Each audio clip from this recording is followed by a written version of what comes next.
ఒకనాడు ఎక్కడి నుంచి హైదరాబాద్ నగరానికి తాగునీళ్ళు వచ్చేది కాదు. ఉస్మాన్ సాగర్, హిమాయత్ సాగర్ నుంచే లక్షలాది మంది హైదరాబాద్ బిడ్డలకు తాగడానికి నీళ్లు ఇచ్చారు. హైదరాబాద్ దాహార్తిని తీర్చిన ప్రాజెక్టులు గండిపేట, హిమాయత్ సాగర్. ఇలాంటి ప్రాజెక్టుల చుట్టూతా బాగా సంపాదించుకున్న వాళ్ళు, ఆగర్భ శ్రీమంతులు ఫామ్ హౌజులు కట్టుకున్నారు. వాళ్ళు ఫామ్ హౌజులు కట్టుకుంటే మనకు అభ్యంతరం లేదు, వాళ్ళు సంతోషంగా ఉండడమే మనకు కావాల్సింది.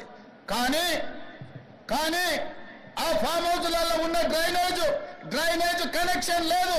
వాళ్ళ డ్రైనేజ్ తీసుకొచ్చి గండిపేట నీళ్ళలో కలిపిండ్రు. వాళ్ళు వాడిన డ్రైనేజ్ నీళ్లు గండిపేట నీళ్ళలో కలిస్తే ఆ నీళ్లు తాగడానికి నగరానికి ఇస్తున్నాం. నేను అడుగుతున్న మిత్రులారా, ఇవాళ మీరు చెప్పండి, ఎవరో బలిసినోడు కట్టుకున్న ఫామ్ హౌస్ డ్రైనేజ్ నీళ్లు గండిపేట తాగి నీళ్ళలో కలుస్తుంటే ఆ నీళ్ళని నగర ప్రజలకు తాగడానికి ఇస్తే ముఖ్యమంత్రిగా నేను వైఫల్యం చెందినట్టు కాదా? ఒక్కసారి ఆలోచన చెయ్యండి. భవిష్యత్ తరాలకు అందించాల్సిన బాధ్యత చెరువులు, కుంటలు, నాలాలను ఎవరెవరో ఆక్రమించుకుంటే వాళ్ళ ఆక్రమణలో చెరబడితే ఇవాళ నగరం మీద ఉప్పెనై వరదలు వస్తున్నాయి. ఆ వరదలు ఎక్కడికి వెళ్తున్నాయి? బస్తీలో ఉన్న పేదోళ్ళ ఇళ్లకు పోతున్నాయి. పేదోళ్ళు జీవితకాలం కష్టపడి సంపాదించుకున్న ఫ్రిడ్జ్, టీవీ, మంచము, బట్టలు, కట్టుకున్న బట్టలతో సహా అర్ధరాత్రి పూట వాళ్ళ ఇళ్లకు నీళ్లు వస్తే తడిసి ముద్దయి అనాథలాక రోడ్డు మీద నిలబడాల్సిన పరిస్థితులు వచ్చినాయి. మున్నేరు వాగు పక్కన ఖమ్మంలో అయినా, వరంగల్ జిల్లాలో అయినా, హైదరాబాద్ నగరంలో అయినా, కృష్ణానది ఒడ్డున మునిగే ప్రాంతాలైనా దుర్మార్గులు ఆక్రమించుకున్న చెరువుల వల్లనే ఇవాళ వరదలు వస్తున్నాయి. అందుకే హైడ్రాను ప్రారంభించడం. హైడ్రా స్పెషల్ టాస్కే ఈ చెరువులను ఆక్రమించిన వాళ్ళను చెరబట్టాలని, చెరబట్టిన వాళ్ళ నుంచి విడిపించాలని, అలాంటి వాళ్ళని అవసరమైతే చెరసాలకు తోలాలనేది నా ప్రభుత్వ విధానం.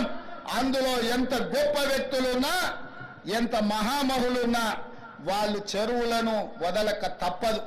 అందుకే ఈ వేదిక మీద నుంచి గొప్ప వ్యక్తులకు నేను విజ్ఞప్తి చేస్తున్నా, అయ్యా, ఆక్రమించుకున్న చెరువులను మీరే వదలండి, గౌరవంగా పక్కకు తప్పుకోండి, నీటిపారుదల శాఖకు అప్పగించండి, మీకేం కావాలనో పోయి దూరంగా కట్టుకోండి.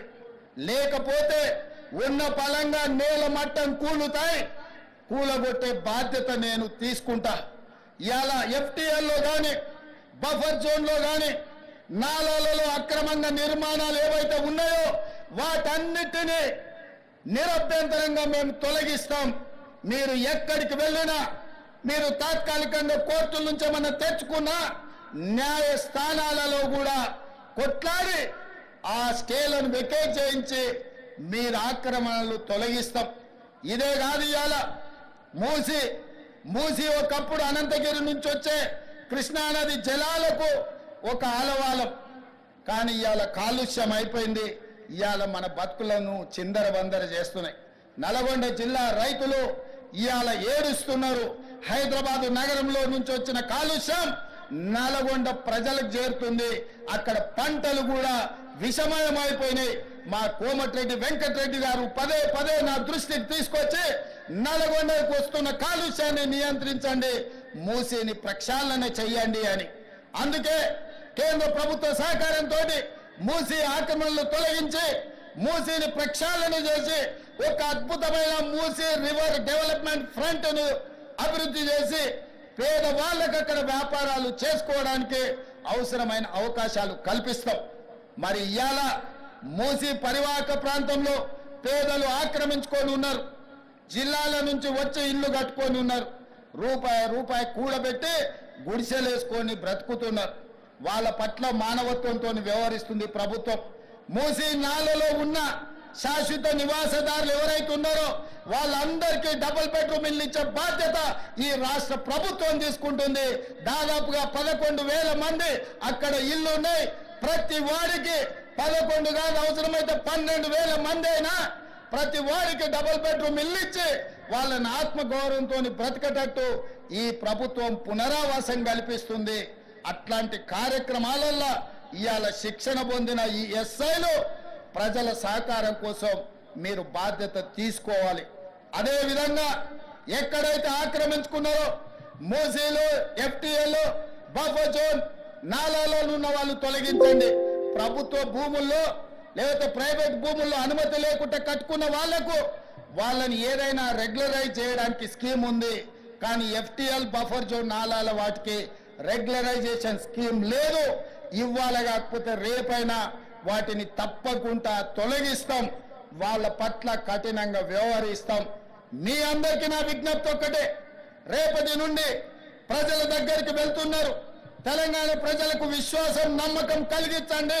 మన రాష్ట్రంలో గంజాయి మాట ఎత్తాలన్నా, డ్రగ్స్ గురించి ఆలోచన చేయాలన్నా, సైబర్ నేరాలను నియంత్రించాలన్నా, చెరువులు, నాలాలు చెరబట్టిన వాళ్లను మోకాళ్ళలో వణుకు పుట్టాలి, వెన్నులో చలి జ్వరము రావాలి.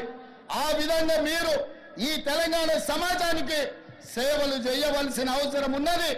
నేను మిమ్మల్ని అడుగుతున్న ఒకే ఒక్క మాట, మీరు ఈ బాధ్యత తీసుకోండి. ఇది మన తెలంగాణ, మన తెలంగాణను రక్షించుకునే బాధ్యత మన మీద ఉన్నది. నేను వేరు, మీరు వేరు కాదు. వాళ్ళు నేరగాళ్ళు, ఆ నేరగాళ్లను పట్టుకొని అడ్డు తొలగించే బాధ్యత మీది, నాది. ఈ వేదిక మీద ఉన్న పెద్ద అధికారులది. పెద్ద అధికారులు మేము ఆదేశాలు ఇస్తాం, కింద అమలు చేయాల్సిన బాధ్యత మాత్రం మీదే.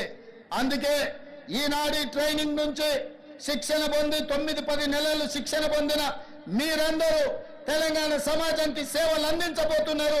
తెలంగాణ ప్రజలకు విశ్వాసం కల్పించండి. ఇది ఉద్యోగం కాదు, ఇది భావోద్వేగం. ఈ తెలంగాణను కాపాడుకుంటాం.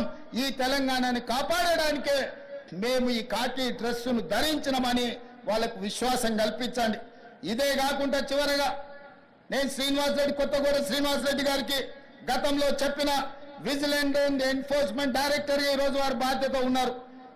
ఎట్లయితే సైన్యంలో పనిచేసే సైనికులకు సైనిక్ స్కూల్ ఉందో, తెలంగాణ రాష్ట్రంలో పోలీస్ డిపార్ట్మెంట్ లో పనిచేస్తున్న హోంగార్డు నుంచి డీజీపీ వరకు సైనికులకు ఎట్లయితే సైనిక్ స్కూల్ ఉందో, పోలీసులకు కూడా ప్రత్యేకంగా ఒక రెసిడెన్షియల్ పోలీస్ స్కూల్ మొదలుపెట్టి 50 ఎకరాలల్లా అద్భుతంగా ఈ దేశంలోనే అత్యంత నాణ్యమైన విద్యను అందించే బాధ్యత తెలంగాణ రాష్ట్ర ప్రభుత్వం తీసుకుంటుంది.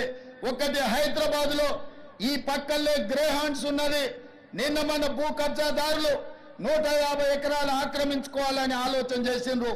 అందులో 50 ఎకరాల స్థలాన్ని ఇక్కడ, రెండవ స్కూల్ వరంగల్లో 50 ఎకరాలు కేటాయించి మీ అందరికీ 6th క్లాస్ నుంచి పీజీ వరకు డాక్టర్లు, ఇంజనీర్లు కూడా చదువుకోవడానికి పోలీసుల పిల్లల కోసం 100% ఉచిత విద్యను అందించడానికి మా ప్రభుత్వం కట్టుబడి ఉన్నది. పోలీసు కుటుంబం నుంచి వచ్చిన నేను పోలీసుల బాధలు తెలుసు. వాళ్ళ పిల్లల విద్య విషయంలో నాకు సంపూర్ణమైన అవగాహన ఉన్నది. అందుకే ఈనాడు ఈ వేదిక మీద నుంచి డీజీపీ గారికి నేను ఆదేశాలు ఇస్తున్నా.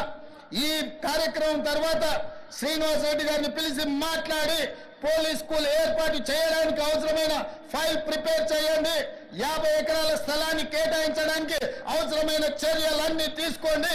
రాబోయే 2 ఏళ్లలో ఇక్కడ పోలీస్ స్కూల్ ఉండాలి. హోంగార్డు నుంచి డీజీపీ వరకు ఏ హోదా అయినా మీ పిల్లలు చదువుకోవాలంటే అందరూ ఒకే దగ్గర చదువుకోవాలి, ఒకే దగ్గర ఉండాలి, ఒకే దగ్గర తినాలి, ఒకే దగ్గర పడుకోవాలి. అప్పుడే ఈ అంతరాలు తగ్గుతాయి. మీ పిల్లలు సుశిక్షితులైన భారతీయులుగా మారుతారు. అందుకే మిత్రులారా, పోలీసుల యోగక్షేమాలు, పోలీసుల యొక్క సమస్యల్ని తీర్చే బాధ్యత నాది. మీరు నిశ్చింతగా ఉండండి. డిపార్ట్మెంట్లో ఉన్న ప్రతి సమస్యను ఒక్కొక్కటిగా పరిష్కరించి మీకు ఒక మంచి గౌరవాన్ని పెంచే విధంగా, మీ సమస్యల్ని పరిష్కరించే విధంగా ఈ ప్రభుత్వం పనిచేస్తుంది. మీరు తెలంగాణ సమాజానికి నాణ్యమైన సేవలు అందించండి. పోలీసు గౌరవాన్ని పెంచండి. పోలీస్ అంటే సమాజంలో చేతులెత్తి నమస్కరించే విధంగా మన వ్యవహార శైలి ఉండాలి, మన నిర్ణయాలు ఉండాలి. మధ్యలో అక్కడక్కడ టీవీలలో, సినిమాలలో చెప్తుంటారు ఫ్రెండ్లీ పోలీసింగ్ ఉండాలని. నేను కూడా ఒప్పుకుంటా ఫ్రెండ్లీ పోలీసింగ్ ఉండాలని. ఫ్రెండ్లీ పోలీసింగ్ ఎవరితోని? క్రిమినల్స్తో ఫ్రెండ్లీ పోలీసింగ్ కాదు. బాధితులతోని సమస్యల మీద కష్టాలలో కన్నీళ్లతో పోలీస్ స్టేషన్లకు వచ్చిన వాళ్ళతోని ఫ్రెండ్లీ పోలీసింగ్ ఉండాలి తప్ప క్రిమినల్స్ తోని కాదు. క్రిమినల్స్ పట్ల కఠినంగా వ్యవహరించండి, బాధితుల పట్ల కారుణ్యంతో వ్యవహరించండి. కాస్మెటిక్ పోలీసింగ్ కాదు, కాంక్రీట్ పోలీసింగ్ ని చేయండి. కాస్మెటిక్ పోలీసింగ్ తోని సమస్యలు పరిష్కారం కావు. కాంక్రీట్ పోలీసింగ్ చేయండి, శాంతి భద్రతలను కాపాడండి. శాంతి భద్రతలు ఉన్నప్పుడే ఈ రాష్ట్రంలో పెట్టుబడులు వస్తాయి. పెట్టుబడులు వస్తేనే నిరుద్యోగ యువతి యువకులకు ఉద్యోగ ఉపాధి అవకాశాలు వస్తాయి. తెలంగాణ రాష్ట్రమే ఈ దేశానికి ఒక మోడల్ గా కావాలి. నిన్న సైబర్ నేరాలలో దేశంలోనే ఒక ఆదర్శంగా తెలంగాణ రాష్ట్రం ఉందని కేంద్ర హోంశాఖ మంత్రి అమిత్ షా గారు తెలంగాణ రాష్ట్రానికి రివార్డు ఇవ్వడం జరిగింది. ఆ శాఖను కూడా మనస్ఫూర్తిగా అభినందిస్తూ ఇంత మంచి కార్యక్రమాన్ని ఏర్పాటు చేసి ఇందులో మిమ్మల్ని అందరినీ కలుసుకొని రేపటి భవిష్యత్తు గురించి చర్చించుకోవడానికి అవకాశం కల్పించిన ప్రతి ఒక్క సిబ్బందికి, ఈ కార్యక్రమంలో పాల్గొన్న ప్రజాప్రతినిధులు, స్థానిక ఎంపీ విశ్వేశ్వరరెడ్డి గారు, ఎమ్మెల్సీ మహేందర్ రెడ్డి గారు, అదేవిధంగా స్థానిక ఎమ్మెల్యే ప్రకాష్ గౌడ్ గారు, అదేవిధంగా డీజీపీ గారు, ఇతర ప్రజాప్రతినిధులు, ఈ రోజు పాసింగ్ అవుట్ పరేడ్ చేస్తున్న ఈ సిబ్బంది యొక్క తల్లిదండ్రులు, వాళ్ళ కుటుంబ సభ్యులు వచ్చిన వాళ్ళందరికీ మనస్ఫూర్తిగా శుభాకాంక్షలు తెలియజేస్తూ మీ అందరి దగ్గర సెలవు తీసుకుంటున్న మిత్రులారా, ధన్యవాదాలు.